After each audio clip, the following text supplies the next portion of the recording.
Vancouver to Canton, which I assume is Canton, Ohio, right? Like if we're talking American, right? I assume that's what that is. Did you say talking American? Yeah, listen, with the American accent, I mean, that's Canton is Canton. Yes? I'm asking you guys a question. You guys are looking at me like I'm a dumbass. Yes, you talk American good. Yeah, all right.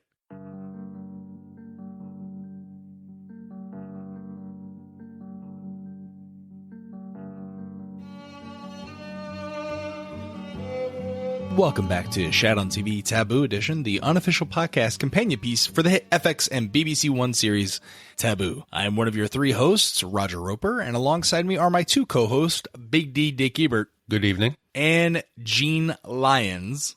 I eat my toast like a little bird. And this is our deep dive episode where we look back on this week's episode of Taboo and provide our immediate reactions, thoughts, and analysis. Guys, what did we think of episode 3? I did not like it as much as 1 and 2, but I still enjoyed it greatly. I think that at this point, and it's natural for when you get into the third or fourth episode of a series, kind of like we did with Westworld, where now you've got the setup and you start to get a feel for the characters and you start analyzing, are people being true to their characters? Are certain characters extraneous? Is it necessary to have all these plot points? And is everything that's going on necessary to telling a good story? I think overall it did pretty well. But there were some hiccups that we'll get into. Yeah, I felt like we have a puzzle. And for the longest time, we didn't know all the pieces. So we were going through, and I could enjoy it for what it was and watch it and enjoy it. But as far as trying to decode the mystery, I finally now feel like I have a good feel for the characters. So I enjoyed it. I thought it was much better than the second one. I think we moved the ball forward, and you got to figure we're almost halfway through the series, so they needed to progress, and I think this was the episode to do it. Yeah, I'm going to have to side on Big D here, Gene. I found that this was my favorite episode of the season thus far because we actually got answers to questions, and I felt like Big D said, they finally progressed the ball forward. We got some information about what's going on beyond James Delaney, played by Tom Hardy, just walking around grunting and talking in this weird accent that I've never heard him talk before. So if you've never joined Shat on TV for any of our episodic reviews, here's the format for how it goes. We go in a non-linear format. We're going to talk about topics that happen throughout the episode and give our insight, give our reviews, maybe talk a little bit about history, what's going on in the world around 1814 in London specifically, and give up some ideas. If you want to be part of the conversation, we do a fan email response episode every week on Fridays in a segment we call Taboo River Rants. You can email us at hosts@shatontv.com, and you can browse our website, shatontv.com, and look at what other people have sent us and join the conversation there. So that's how we do things here at Shat on TV. We thank you for listening. Be sure to subscribe and download and don't miss an episode. So focusing strictly on episode 3, diving right in. Gentlemen, I got to ask right off the bat, is there too much taboo going on here? We've talked about this in previous episodes, but there was an incestuous longing in a church, an SMN club. There was a very gratuitous shot of crabs crawling through the innards of Delaney's would-be assassin, a Malaysian man with a silver tooth, and Zilpha's repugnant husband, Thorne, first telling Delaney how his wife's relationship with her is making him so hard and so angry, then humiliating her about her long, heavy periods. I found myself thinking, are they doing this for the sake of doing it? For me, I didn't find really any of what you just described taboo, except for the incest. The rest of it can be explained. People do some crazy things. Okay. So I don't find anything that, even the sex in the church or, just whatever that was, because we don't believe that they actually copulated. I don't have a problem with that. Relations between even half brother and sister, I do. But the rest of it, no, it's an entertaining show. And remember what Gene always says, it was about the time. Certain things were allowed. I just want to know what's so taboo about someone being Malaysian and also crabs crawling out of a body. Are there biblical pronouncements against? Okay, let's talk about this for a second here. All right, so the fact that they just dumped this Malaysian dead body down by the river for like what do they call them? Dock kids? What did Thorne call them? The piss ants down by the docks that have more kids than I do. The desecration of a corpse. Right? That's not good. That's a little taboo. You wouldn't want, I mean, that's not mainstream society things. Big D, next time I'm over for Thanksgiving dinner, I'll be sure to talk about your wife's periods in front of everyone. Apparently to you, that's perfectly acceptable. And Gene, you and I will go to my Catholic church and make out with our respective girlfriends. I think the point that Big D is making is that if a man and his wife are discussing her reproductive issues, especially in a time where there's a patriarchy in place, it's okay. So it's if your dinner guests come over and talk about your wife's, so I could talk about my wife's periods in front of everyone. There's one thing that's strange. Once you have a kid, it does open up a gateway to strange conversations with other people who've had kids and talking about dilation and talking about actual reproductive functions that you would normally think you never could. But once you have a kid, you're greenlit for all of it. Now, do you do this with other parents? Do you do this with other people who've had kids? Like it's totally non-taboo as long as you bring a kid to the equation? Yes, not that this has anything to do with the TV show, but I've had a mother have an open conversation about an episiotomy. Right there, I had to check out and just kind of skirts off. But yes, once other parents are around, the conversations inevitably will go to childbirth and a lot of the fun ramifications. Now, for our uninformed viewers, an episiotomy is what, Big D? That's what Google's for. An episiotomy is when the vagina splits during childbirth. No, you're appeasing the stress. It's done. It's a surgical procedure where they actually cut the flesh so it doesn't tear. It's meant to stop having that trauma. So it's like what the American doctor did with Delaney in this episode to get more information out of him. Like he was cutting him? No? All right. Anyway, so the buckets that we're going to talk about, gentlemen. The first one here is, did we finally learn what the point of Delaney's motive is? That'll be our first subject that we'll dive into. Then we'll discuss who are the adversaries that James is up against, James's mommy issues, what's going on in that S&M brothel. Is Lorna Bow now on Delaney's team or just a liability? Thorne tries to play Delaney, but Delaney doesn't take the bait. James and Zilpha get naughty in a church. There's a blood feud between Zilpha and Thorne, and then we'll follow up and close out with some shout-outs and next episode previews. So that's what we've got on the docket. We've got a packed agenda. So I'll start off. Did we finally learn what the point of Delaney's motive is? I think he's, pretty clear about it, unless he's offering more misdirection, and that is that he is oddly financially motivated. It seems it's just not the price that's the key. Control over a monopoly. I have to disagree. I think you're following the story that he's weaving as a cover for what his true intentions are. I truly believe he reveals his end game in the letter to his sister. He says, when the time comes and the company has fallen, his true intention is to bring down the East India. I like it. So we learned throughout the episode that Nootka Sound is strategic because it opens a direct trade route with China, specifically for tea. Now, he tells the Americans if he sells Nootka to them, in exchange, he wants the monopoly for that trade route. He goes and makes an offer to the crown and says, hey, I want everything from the fur trading, right? Like, I want everything from Vancouver to Canton, which I assume is Canton, Ohio, right? Like, if we're talking American? No. It's on the southern coastline of China, Canton, like the Cantonese. What? Oh, I was completely off. I thought they were talking about. No, I thought they were talking about fur trading. What they were saying, otter pelts, I believe. It was smoked sea otter pelts from Vancouver to Canton. Yes. He wants that. He wants that stretch of trade from the western coast of the United States to China.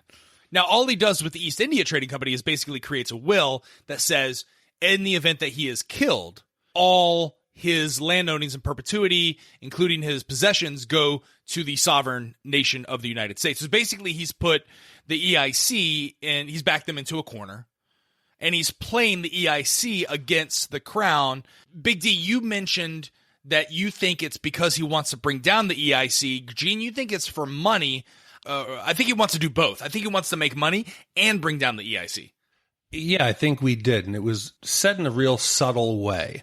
In the letter that James has written to his sister, he's going back and forth, and he says, in the end, when the time comes and the company has fallen, it's obvious, I think, his end game is to bring down the East India for whatever they did to him or for all the wrongs that he feels they've committed.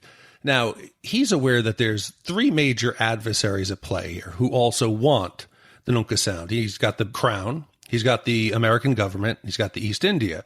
Now, he's weaving an elaborate tale of opening up a shipping company and trying to get the rights to the trade routes and trying to monopolize it. He's weaving a tale to keep these three adversaries at bay and manipulate them into his endgame, which I truly believe has to bring the East India down. You mentioned the three adversaries as the Crown, the East India Trading Company, and the Americans.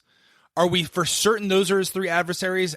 Yeah, I would say that it's clearly these three essentially superpowers of the 1800s.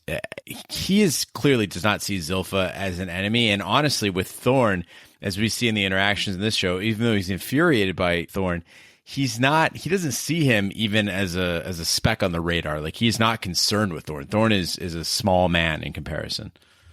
So, I mean, the show opens up with Delaney. He's there on the operating table. It appears that Dr. Dumbarton is saving him.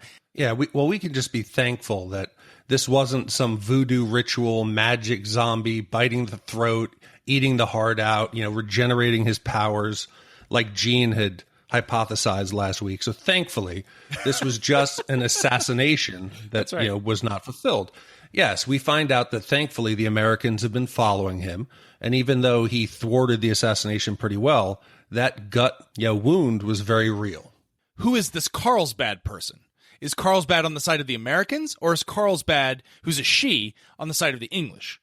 Oh, Carlsbad's clearly on the side of Americans in the fact that Dumbarton is attempting to put in a sort of insulation between James and Carlsbad. He's very both of them are very cautious men. Dumbarton does not want James to know the identity of Carlsbad or have access to the upper reaches of the American machinations. At the same time, James doesn't want to reveal his entire plan to Dumbarton because neither man has any reason to trust each other, which really rang true to me in the sense that James is very selective and curious about the way that he picks his allies.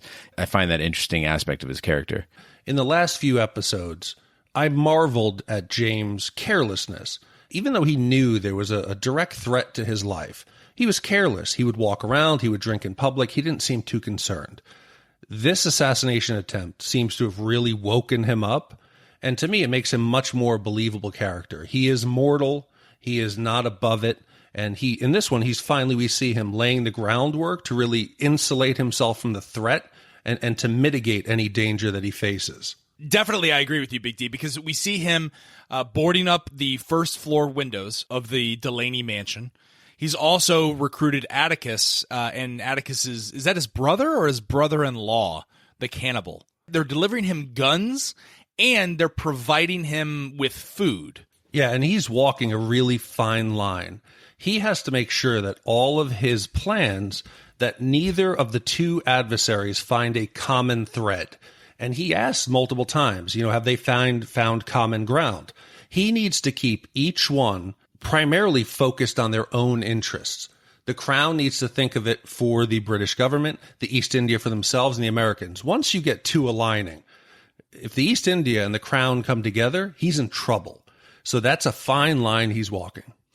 Well, actually, that does happen in this episode, right? Horace Delaney's widow has reemerged, seems to have legal authority, and that could be the way that they could possibly remove Delaney from the equation.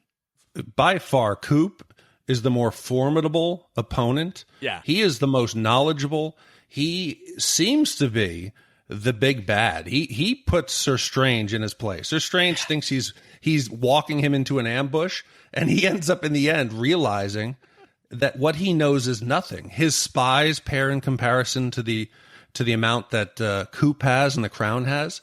And that he even belittles him. He says, hey, you think you know what's going on? I know what's going on. Assume I always know what's going on. And actually catches him in some misinformation. But I'm thinking to myself, is the entire economy of London, is it based on espionage, essentially? Is the entire, everyone's a fucking spy in London in 1814? Yeah, assuming that the spies are exclusive, you've got 104 for the East India, 202 for the Crown. So now you're looking at 306 spies. And then James says that he's got people all over the place too. So we're looking And the here, Americans. And the Americans have their own spies there too. But I'm not counting that in the spy count because they're foreign spies, so it's not quite. Spy count. But it seems like there quite a bit. Also, to answer the question, so everyone doesn't think Coop is a cokehead. He's just snorting snuff, which is just it's powdered tobacco. That's all. Is he snorting snuff? Because at the time, cocaine's perfectly legal. It's brown. There's no brown. Was it brown? Yeah. No, I do believe that the ultimate goal here is for Delaney to take down the East India Company. Big D, great pick up on that. Anything else we want to talk about in terms of adversaries and the plan that's been laid out in front of James with the East India Trading Company, the Americans, or the Crown? The next topic I want to talk about is James's mommy issues.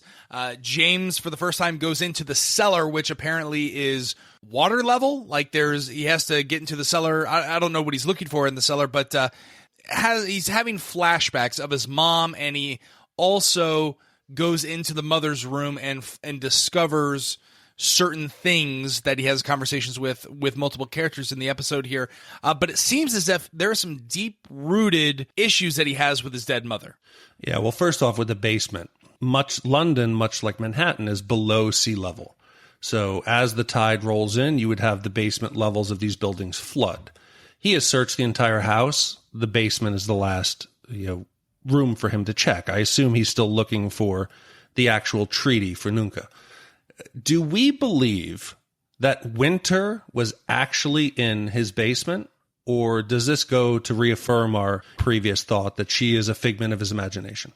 No, I think that she actually was in the basement. I think that at this point she's shown, unless she can communicate telepathically or something, that she's an actual person. Because you see her, when they discover the body at the river, she's kind of the head of that dock gang or whatever. And then you see, so there are other people interacting with her other than James. And the reason I ask is we've made it clear that James does not drink any beer that is not ale that's out of bottle or wine that's out of cask. When he returns from being injured, it's the first time he ever drinks from Brace. He asks for brandy, he treats his wound, and he drinks. This is immediately followed by his trip to the basement, where he has his first vivid hallucination with the woman in the water. That's quickly followed up by him hearing a voice. He turns around, who's there, and it conveniently is Winter. To me, I believe that we are seeing Brace is finally starting to poison him, and these are hallucinations. No, the first time I watched this, so I watched this twice. The first time I thought the exact same thing, Big D. I'm like, fucking this confirms Winter isn't a hallucination. She's a figment of his imagination that he only sees when it's convenient for him, when he's got to learn something. But then the second time I watched it, I saw Winter interacting with the dock leeches, those little kids down there. If she is indeed real, how is she getting into the cellar to sleep at night?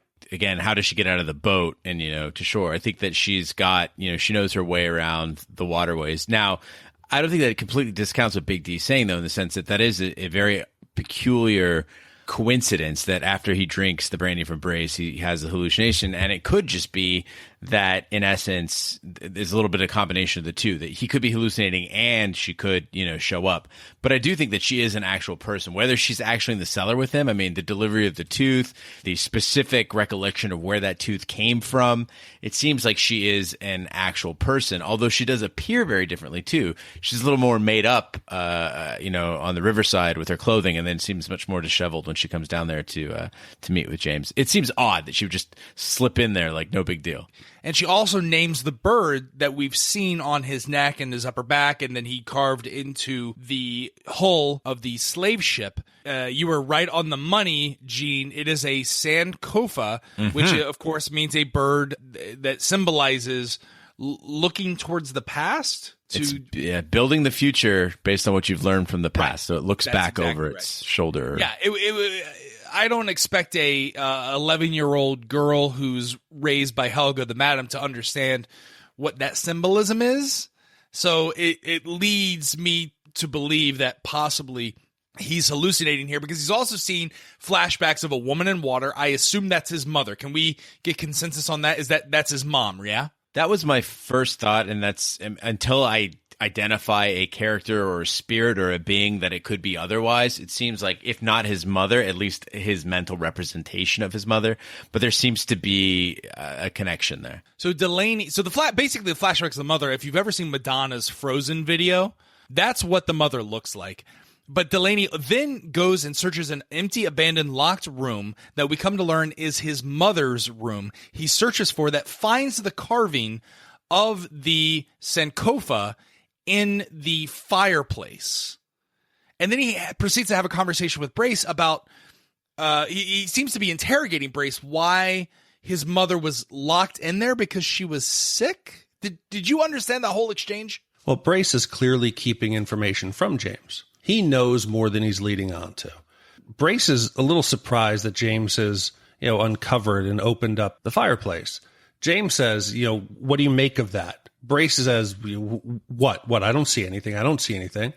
Brace could clearly see there was something carved. So I don't know why he's playing dumb unless he is hiding something. I think in addition, we know that James's mother was taken to Bedlam, right? So she was taken to the insane asylum at some point. So I think the idea is that it's a debate between the two of them over whether she was being locked up in the home or whether she was being protected from hurting herself by going out.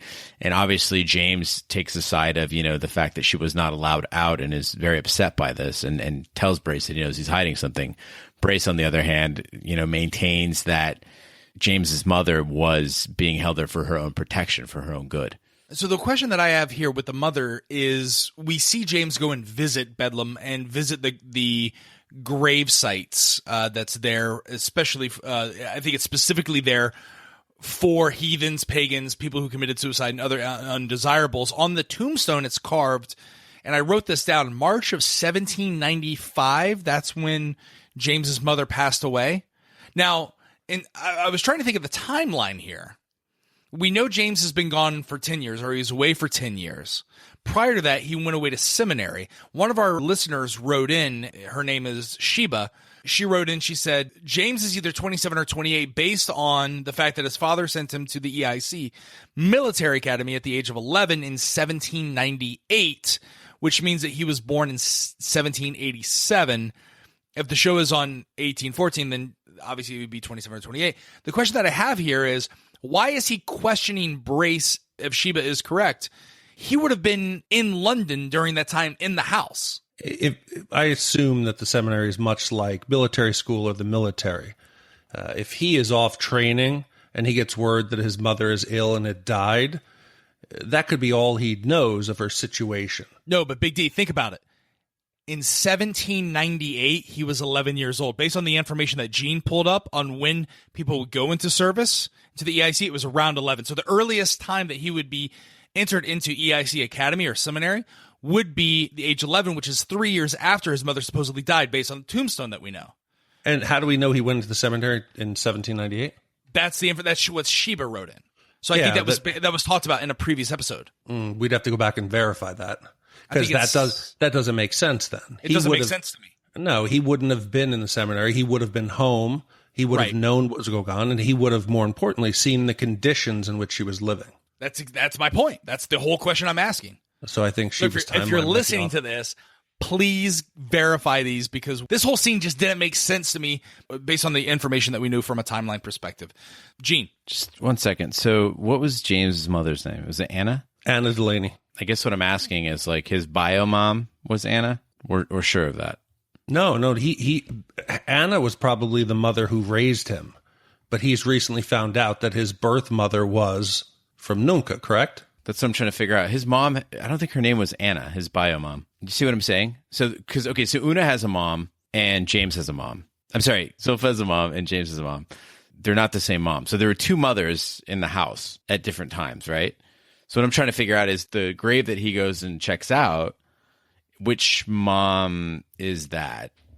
Well, James refers to her as his mother. Right. But her name's Anna. That's what the gravestone says. Yeah, so what's the other mom's name? You see what I'm saying? Okay, hold on. So Raj is saying, by the way, this is probably going to get edited out, but I'm going to get this done. We're saying that Anna died in 1795, right? Yes. Then it's possible that the other mom, she's dead too, right? They're both dead. Both are dead. Yes. Right. Do you see what I'm saying? Well, hold on. So he was raised with a white mother. He comes to Brace and says, I know she wasn't my real mother. Mm-hmm. I know my real mother was a slave that was purchased. I see what you're saying. So the timelines would match up in this particular case. She would have been sent away to the sanatorium, his biological mother, early on. No, I'm saying the timelines that Sheba wrote are off. Okay. How? She doesn't mention the mom at all in her timeline. Well, I understand, but his slave mother never lived in the house. It was a secret from him. He never knew of her until later on. He comes back to London with that knowledge, and Brace is shocked. Brace says, how did you know this? Your father told me to never speak of it.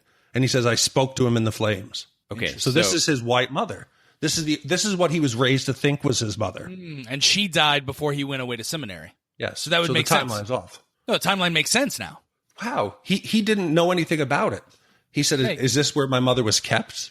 His first mother, maybe. His original mom.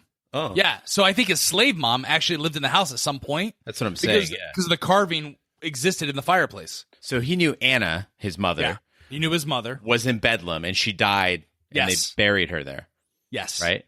Yep. And then this discovery in the room is of Biomom, who is That's right. kept in And the he room. had no idea that she ever lived in the house because it was boarded up and kept away from him.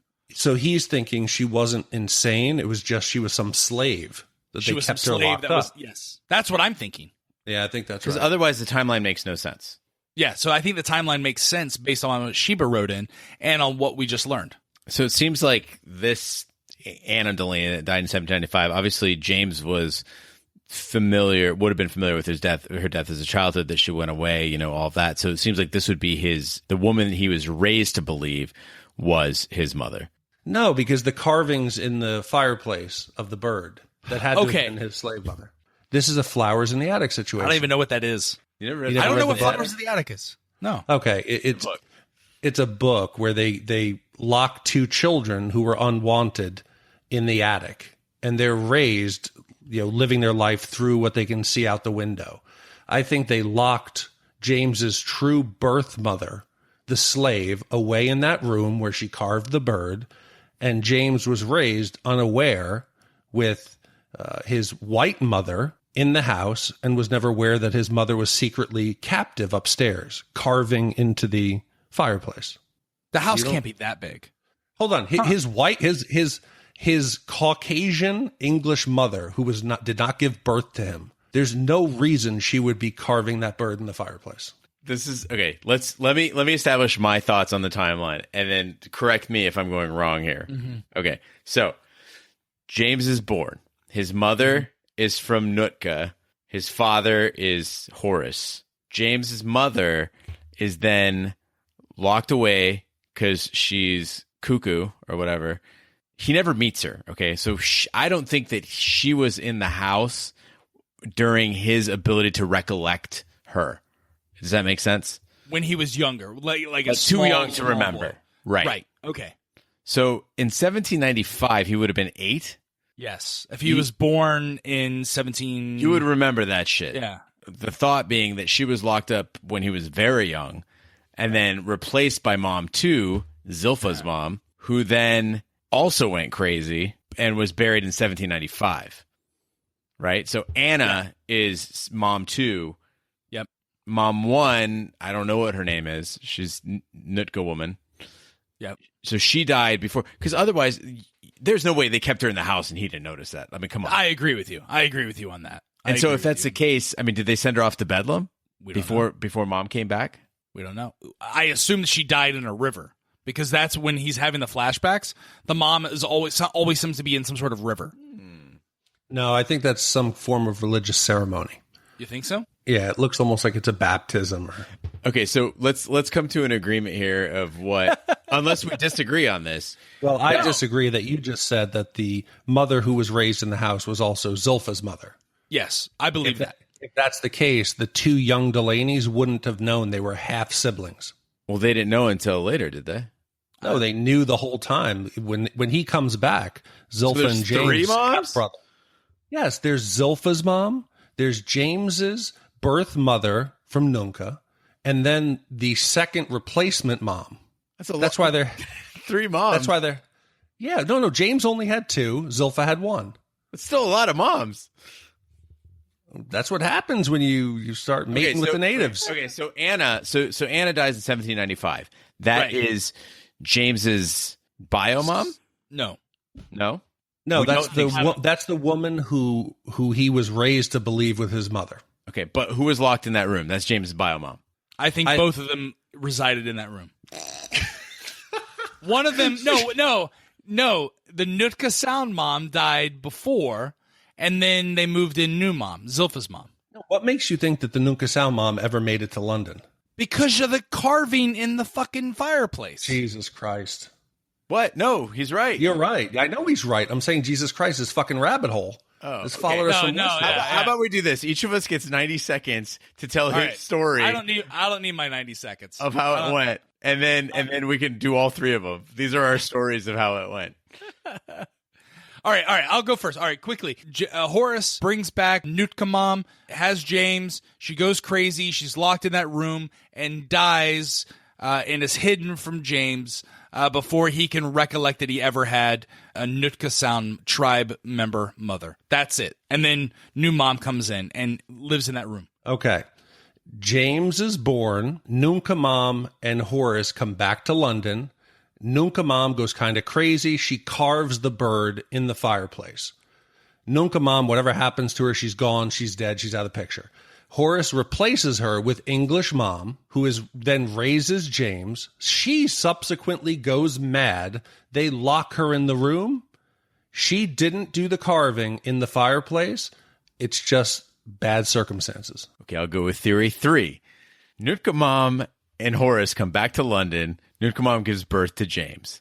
She goes crazy, or they just trying to hide her, and they put her in the room. She's restrained in there, and then they realize they got to get her out of here somehow. So they rename her Anna and turn her over to Bedlam, where she is then imprisoned until she dies, essentially, in the asylum.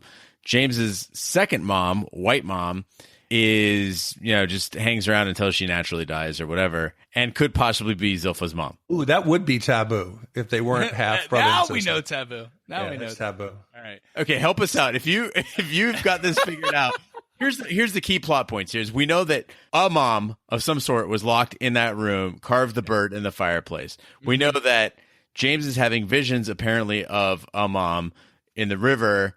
We know that a mom named Anna is buried at Bedlam, March 1795. That's what we know. Figure it out. That's right. All right. So the next topic I want to talk about, we got a lot to get this into an hour. What's going on in that S&M brothel? Is that strictly a gay brothel? And that's Godfrey, right? Godfrey is Godders? Godfrey is Godders. So, gentlemen, I would introduce you to the concept of a Molly House. So, a Molly House is not an S&M brothel. At the time, being a homosexual was a capital offense. You would be killed until 1861 if you were found to be gay in London. So they had these things called Molly houses where guys would meet up. It would generally be a bar or a coffee house or a pub, even like a hotel. And so basically what it would be is you would go meet sexual partners there. Now, what made it different from a brothel is that typically this would just be like a social club. It would be even friends you knew.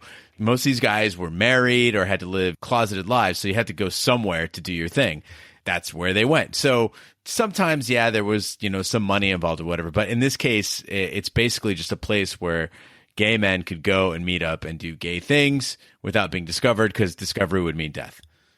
Did it also seem like there was some form of performance going on? I'm not talking about the individual side rooms, but it seemed like there was some theatrical component to it. Was that traditional? Well, as a connoisseur of gay bars, gentlemen, there's always some sort of performance going on. That's just kind of how it is. I mean, again, not to generalize, but I've rarely gone to. It's the reason why heterosexuals go to gay bars even today, is that there's cool stuff going on. They know how to have a party. So we learn a little bit more in depth of Godfrey and Delaney's relationship. It is confirmed that they both attended the EIC seminary together, and Godfrey admits that he loved Delaney during that time. Was there ever any hanky-panky? Delaney admits that they shared a bed together, and to which Godfrey replies that it was exquisite. But was there actual physical connection, or was that an emotional connection? Goddard says that you knew that I loved you. He obviously had an affinity for James. And no, nothing ever happened. They actually shared a bed, and it was torture for poor Goddard. I can't imagine how difficult it would be with a lot of, the way society is right now. And even though we've become more accepting, intolerance, the fear of death must have been an awful thing. And poor Goddard's had to hide his true feelings, and that must have been awful for him. But no, nothing happened between the two. I do think it's interesting, though, that James is not shaken by anything that's going on in the Molly house, nor is he disgusted by Goddard. I mean, he seems like very warm toward him, even though he's trying to, basically blackmail him. But he does, in essence, he seems to, again, sticking with the theme of the show, the idea that his mind is much more open than the people around him. He's not repulsed by or even confused by the fact that another man could be attracted to him. Yeah, well, James is in love with his half-sister or possibly sister. So he understands that love doesn't always conform to the social norms. So he understands him and is sympathetic. Yeah, and even though he's blackmailing Godfrey and saying, listen, if you don't help me, I'm going to share your secrets to the IC and get you disbanded and ruin your life, essentially, I'm going to protect you. In addition to that, I'm going to pay you £1 a month to feed me information, and I will protect you from EIC. So I did just want to give credit on that to Gary, one of the listeners who wrote in to the River Rants, who actually pointed out that he believed that it made sense that Godfrey probably had a military background similar to James. He even said, leads me to the idea that Delaney and the clerk had some previous relationship while in the East India Cadet School or service. So, Gary, good call. Yeah, way to go, Gary. Our listeners are the best. Next topic and question I want to ask is, we learn a lot about Lorna Bow, the widow, so to speak, of Horace Delaney, mom number 3 or 4. I don't know. It doesn't really matter at this point. I'm losing count. Is she an asset to Delaney's team, or is she a liability? I feel like at this point she's being portrayed as a liability. James certainly sees her as a liability, but at the same time, I get the feeling the way they're portraying the character, the way they have this developing, bond between the two of them, the way that they make her so likable, yet sort of audacious at the same time. It feels like the show wants us to root for her and therefore make her some sort of an asset to Delaney's team. I think this is a complex question, and I have a theory, and I told Gene before we started to record, I think I figured it out. She is nothing more than a pawn in this. Her intention, she seems happy to give James the rights to Nunca if she can just keep the house. Her intentions are very small and humble. We've seen her name circled before in the playbill as an actress, and we assumed it was Horace. He had an affinity for her. In this episode, we're given some clear keys that I think tell us who has manipulated her into the player within the board that we're seeing. Coop goes and makes contact with her at the theater. It's clear this is the first time that he is meeting with her. He has to go through the actual madam who's controlling the stage, who's essentially working as the madam for the actresses. So the Crown has not put her up to this. The East India doesn't seem to have knowledge of it. But who does, and who also lived in the house where that playbill was? Brace. Brace and I believe Lorna are in cahoots. Brace has put Lorna up to this. It just seemed fishy to me, the entire scene where she shows up at the house. She wants a room, and he really goes over the top to say, I tried to get her out of here. I would have shot her if I could have. They were trying too hard to prove that they had not met before. Yeah, he comes right into the room. He's like, should I get my gun? Like, he's a little too excited. So do you believe at this particular point the king had drawn up papers in support of Lorna Bow, or was this all a ruse?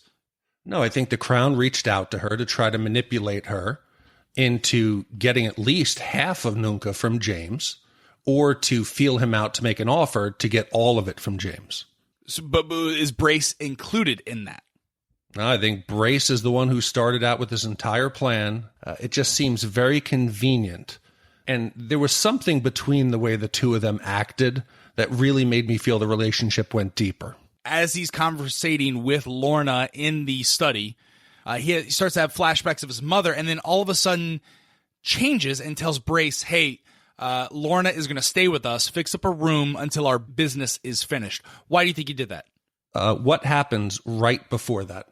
James decides to drink some brandy again. Oh, interesting. James is sitting there, has some brandy. It is almost immediately followed up by the hallucinations, by some of the sounds, and then the quick knee-jerk reaction to say, make up a room for her. Good catch there, guys. I did catch that. But, listen, I like Lorna Bow. I love the character, and maybe I'm being manipulated by the storytellers, by the writers, and the producers of the show.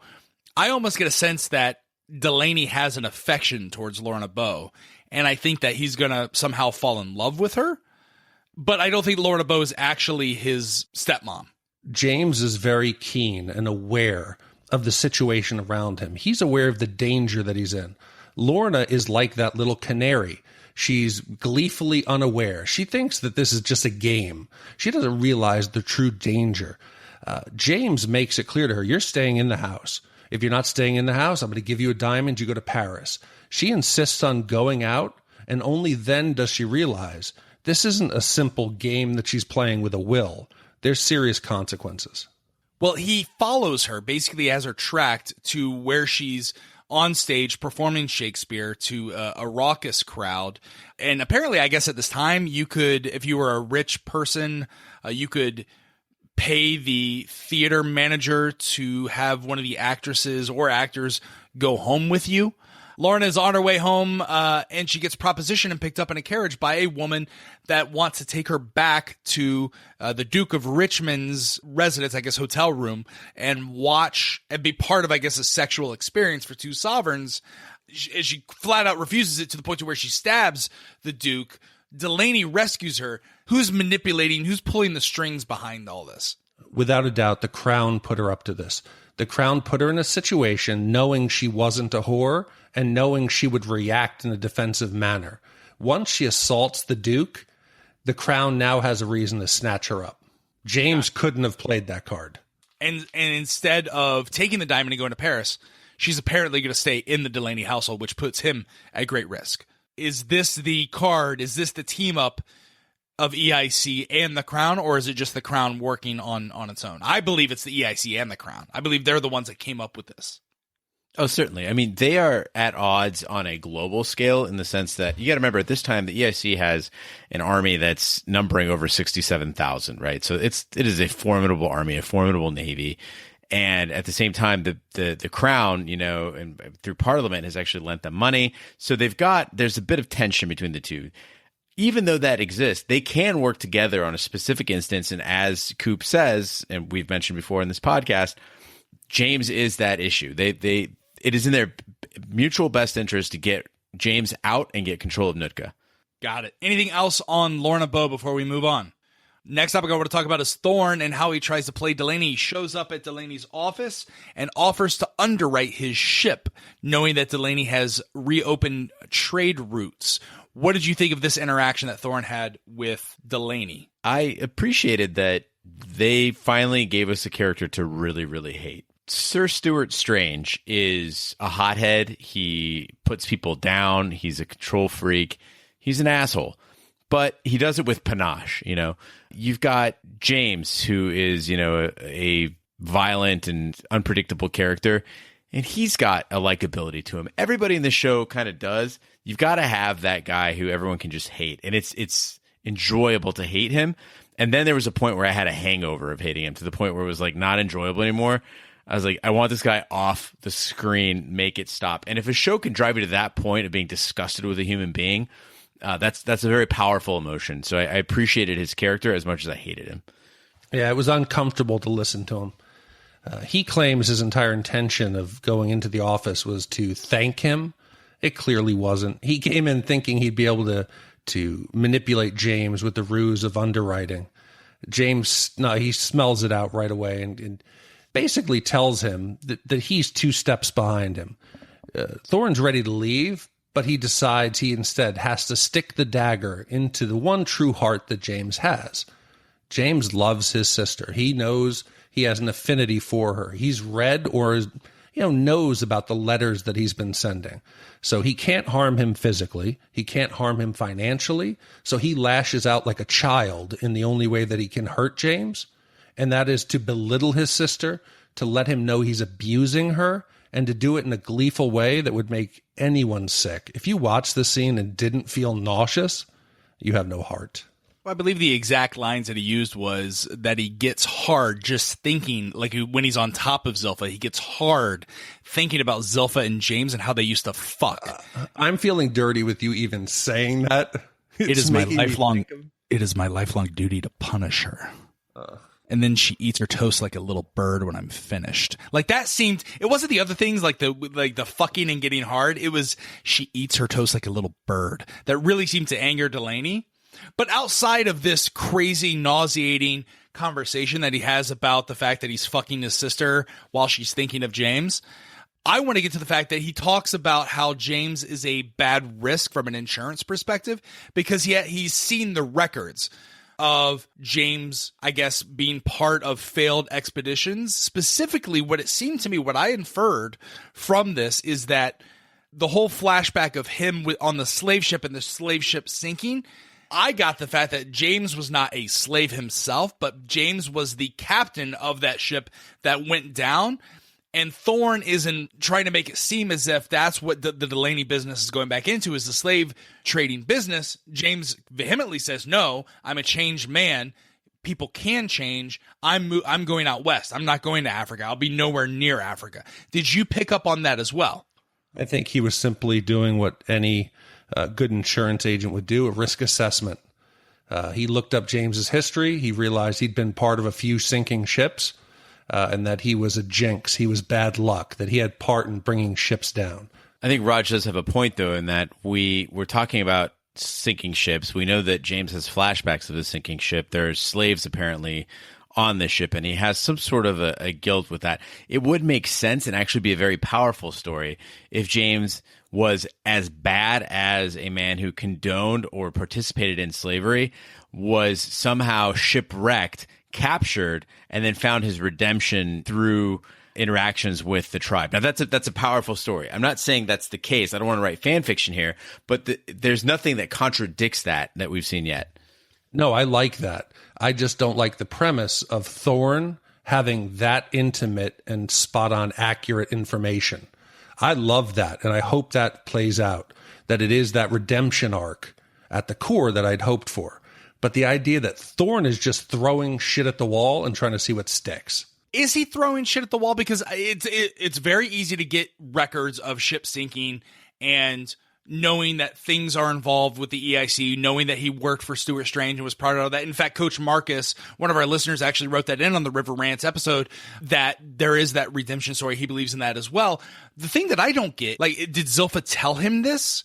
Or was this common knowledge that there was an incestuous relationship between brother and sister? Well, I think Big D is spot on in that this correspondence she's trying to convey to James not to write this kind of stuff to her because it's not going unnoticed. And I think that James is so bold, he doesn't care. And so he's so bold that, if anything, he probably wants Thorne to know about it, and not thinking that Thorne would counter in this manner.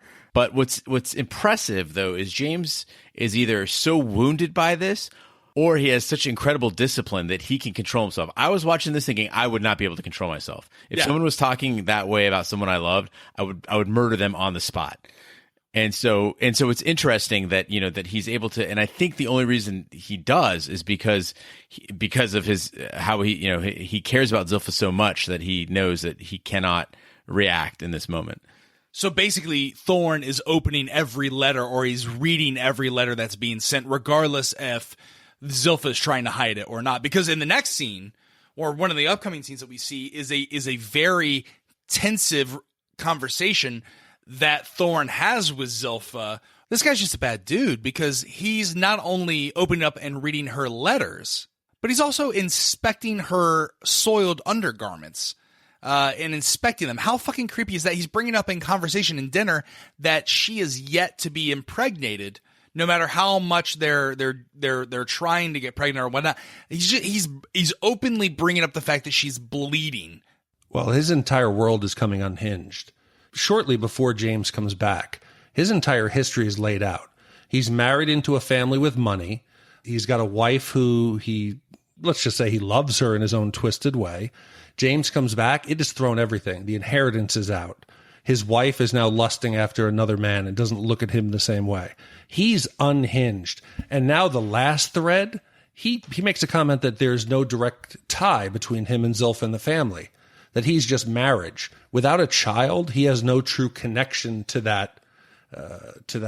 What is it? He has no direct connection to claim any of the property or rights to property from the Delaney family. It's interesting that we've talked before about the show being derivative of other shows. Raj, you mentioned, calling it Bane of Thrones, that sort of thing. We've got the incestuous relationship going on. We've got the struggles for power. We've got a period piece here, trying to make it grimy. It seems like it's borrowing elements from several different shows. And in this case, I saw a very strong parallel between the character of Thorne and Van Alden in Boardwalk Empire, where essentially it's this upright, by the book, Christian, very, what's the word I'm looking for? What's the word you said? No, righteous, like you said. Yeah, an austere guy who has a very, very, very dark side and who is twisted in many ways. So I do see that criticism here, and the show is its own creature for sure, but it should be careful, I hope, to not borrow too much from other characters that we've seen on screen before, because then it just feels like a rehash of other shows. No, agreed. The creepiest line is, I think he whispers into his ear, "I'm sorry, I'm not related to you." Hold on, that is not the creepiest line. No, you don't think so? No, the continuation of that is where he says, "Dear Zilpha, I apologize for the fact that I'm not related to you, but you could allow your to swallow the work of an honest man." Yeah. That dude's twisted. But did you catch a weird gaze between Zilpha and their servant when they mentioned the bloody sheets? I think it was more just an awkward moment where, if you're sitting and talking with your wife about bloody sheets and there's another person in the room, like kind of to what, Raj was saying essentially, is that this is not appropriate conversation to have at dinner with company around. Yeah, okay. I'm not gonna bring that up at Christmas dinner around my family and turn over to the girl I'm dating and be like, "Well, I can't stand that you're bleeding again." Although actually probably in my family, that'd be probably the least offensive thing you'd hear at the dinner table. This actually might be the catchphrase for any time that there's any discussion of politics or religion or anything at the dinner table. Just yell out "taboo" and just walk away. Yeah, well, he tells her if she'll stop bleeding, then he can buy the finest china. Seems like a fair trade. Speaking of trading things and exploring uncharted territories, Zilpha and James get naughty in a church. We learn the extent of their relationship through those letter montages. And Zilpha's the one that engages in this. She's the one that has summoned James to an empty church. I felt like this scene was really nothing more than to confirm what the audience and what we had been suspecting all along, in that they had been, in fact, hooking up. Oh, buddy, this scene was so much more than that. This really? Scene was one of the most beautifully shot things I've seen in a long time. He's sitting in the church. Mm-hmm. Both of these characters are showing their essence and their style, and it was so well shot. Both draped in black. There's the parallelism. One on the right, one on the left. Empty church. This is a house of God, and yet they are the godless in a sense. They've stood in the face of God, and now I'm willing to admit, Gene Lyon's willing to say, yes, you guys are right. I think they boned. So they're sitting to either side. Did they bone in the church, or they boned? No. Previously. Okay, got it. And then there's these three telling moments that I love on this. One is that he taps the watch, that there is this understanding between the two of them that he is being his absolute true self at this point, worried about punctuality when she's the one who summoned him. Two is the way that, again, that they have these, they're like mirror images of each other, but not, right? So related, but still man and woman. And then the fact that she says her farewell, but has that last gasp. It's like a dying breath of that romance, of that sexuality, straddling him, kissing him, and then saying her farewell, and finally being an empowered character by telling him, "No, we will not talk again." Yeah, it was an assertion of power. It had ended before on James's term, where he marched away. This was her knowing it's his Achilles heel. He wants her more than nothing else, and she was going to gain control, grasp it, sit on his lap, tease him a bit, and then be the one to march away. Beautiful. And did you notice what she did before she marched away? She straightened her skirt. That's right. I know. There's two things I want to ask. The first one is, Zilpha utters the phrase, "I used to think we were the same person." Does that mean that she used to think that they were brother and sister, or does that mean something else? Like full brother, not half brother, not half sister. Do you think that she thought that they were actually the same person, meaning cut from the same lawn? Could they be twins? Maybe. I don't know. You can't be twins and be half twins. No, unless you're a cat. No, I'm saying that they could be twins. That they could be one. They could be the same. They were fraternal twins, or they could, that they were one and the same. That, if you want to make it taboo, that they were actually twins that were either separated after birth. They couldn't just be maybe half brother, or we've already been led to believe in this episode that they could be full brother and sister. I'm asking. What if they're twins? That would be taboo. That is definitely taboo. I think with the quick cycling of mothers and their age difference, that seems highly unlikely. Well, that's my other question, right? If he left 10 years ago and he left and he joined the EIC when he was 11, at what age are they doing the dirty before he leaves? At what age does this incestuous relationship happen? It had to have happened in their early teens, or when they were kids. 8, 9, 10? Early teens in 1814 isn't that young. I mean, people like died at 36. Like, it's not that young. They were halfway through life already. All right. Yes, essentially your teens at this time period was like your 40s. Again, you were 50% through. But again, come on. 50% through. 50% through your life, So come on, It's Rod. not that bad. You never had those adventurous, experimental phases in your life? Let's see, the first girl I made out with was Nasa Martinez. Shout out to Nasa. It was upstairs of Walker Middle School in Orlando, Florida, in the 900 section of the library. We used to go up there because no one would go to the 900s, and we used to go there and make out. She's a great kisser. I'm sure she still is to this day. Mine was 1996. I was 16. 96. Wow, you were a late bloomer? That was your first kiss? My first kiss from a girl. God, well, I couldn't tell you when it was, but you know where my first kiss was. It was on, well, you both do. It was right on the boardwalk where the Zoltar machine was in Big. That's right. It was Rye Playland, the boardwalk, and the girl's name was Janine. Ugh. Well, what's Why is that weird? Janine. Anyway, that's all I have from a topics discussion for this episode. It was jam-packed. Is there anything else you want to talk about before we close up shop and get ready for the River Rants episode on Friday? So the next part of the podcast is where we give a shout out. Gene, what is a shout out? Ladies and gentlemen, the shout out is a new feature of shatontv.com. When you go to the website, if you're scrolling down, you'll see a little slide out bar that says, if you want to get a shout out, click here.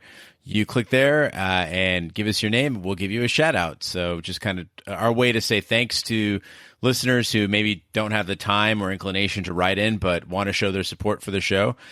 This week's shout outs go to Paul Freshwater, also Hawk, and Diane. Thank you all three for visiting the website and giving us a shout out so we can give you a shout out right back. Again, if you want to get those, just go to shatontv.com and fill out the little slide out forms, little red box in the bottom, and we will go ahead and give you a shout out. Or you can write us at hosts@shatontv.com and expand on your thoughts if you wish. Yeah, and those are really important because, like I said, we have dedicated an entire episode that we release every Friday that we read and respond to your thoughts, analysis, and feedback on our show, questions that we've asked, or if you have a topic that we haven't discussed that you really want us to explore, do that on the Taboo River Rants episode that we release every Friday. Again, that email address is hosts@shatontv.com. Shat on TV. Our inaugural episode dropped last Friday. It was absolutely fantastic. So that's how you can be part of River Rants. Yeah, and it was really great to see some familiar faces. Well, read some familiar faces from Westworld, but also some of the new voices that have joined us for Taboo. And what was really impressive was that several people had mentioned that they, as a part of their River Rant, that they were excited about us, or we should check out American Gods, which we will be doing, and we already have a placeholder for on iTunes. So if you're looking forward to American Gods, we'd like to roll 2 audiences into the American Gods, what we call those Thunderbirds or something like that. I don't know what we call that River Rant for American Gods. Letters from above? Oh, come on. We'll figure it out. It'll become organic. I just right. want to also really thank, I was shocked. I went to iTunes and we had like 15, 5-star reviews, which is great considering we've, it's 3 episodes in. But please, really, if you have an extra second, go to iTunes. If you want to help us out, leave a review for us, however many stars you think we're worth, hopefully 5. It helps us gain audience, maybe get onto the what's new and hot on iTunes, and it really helps us out. It just takes a couple seconds, but means a lot to us in the end. Thank you so much for your support. That concludes this episode of Shat on TV Taboo Edition. Like Big D said, be sure to follow us on social media and share with a friend. We're everywhere on social media, including Twitter, Snapchat, Instagram. We're at Shat on TV. Also, search for us on Facebook. Just search for Shat on TV Podcast. Our website, again, is shatontv.com. That email is host@shatontv.com. We're everywhere fine podcasts can be found, including iTunes, Google Play, Stitcher, and YouTube. Be sure to subscribe and leave that 5-star review. That really helps the podcast grow. You can also check out our store on the website for cool Shat on TV merchandise. It helps keeps the light on. We've had a couple of designs come in. Want to give a shout out to those people who sent those in. Thank you so much. And we will we'll show the audience that and see what the audience wants to do with that. So keep those great designs coming in. On behalf of my co-host, Big D, Gene Lyons, with a Y, not an I, I'm Roger Roper. Be sure to check us on Friday for Taboo River Rants and the deep dive of Taboo next Tuesday.